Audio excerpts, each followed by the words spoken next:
మన ప్రభుత్వం వచ్చిన తక్షణమే ఇమీడియట్గా ఏం చేశాం, పైన వర్షాలు పడి మనకు వర్షాలు పడకుండా కూడా నీళ్ళు వచ్చినాయి.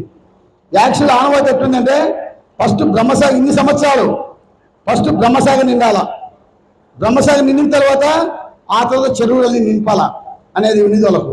ఆయన చెరువులు నింపాలని కూడా జీవో లేదు. నేను 2014 నుంచి 2019లో ఒక శాశ్వతమైన జీవో తెప్పించిన, మన చెరువులకు ఎప్పటికీ నీళ్ళు ఉండాలని చెప్పి.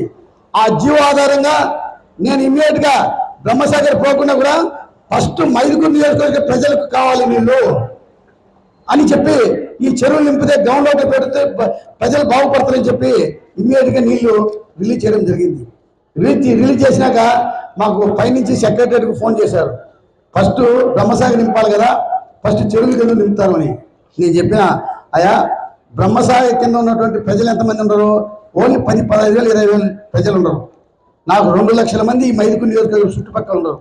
ఈ చెరువులు నింపాలి ఫస్ట్, నీళ్లు లేక చాలా ఇబ్బంది పడతాను అని చెప్పి సెక్రటరీ గారికి కూడా చెప్పి అన్ని చెరువులు నింపడం జరిగింది. నిన్ననే చెట్టువారిపల్లి కూడా చెరువు నిండింది, ఇప్పుడు ఎల్లంపల్లి చెరువుకు పోతుంది. ఆ ఎల్లంపల్లి చెరువు నిండినా కూడా కన్నెలవాకు కూడా చెరువులు నింపేదానికి మేము ప్రణాళిక వేసుకొని అన్ని చెరువులు, ఇది ఒక్కసారి కాదు, నేను ఉన్నంత వరకు ప్రతి సంవత్సరం అన్ని చెరువులు నింపుతా అని చెప్పి సందర్భంగా మీకు అందరూ తెలియజేసుకుంటున్నా.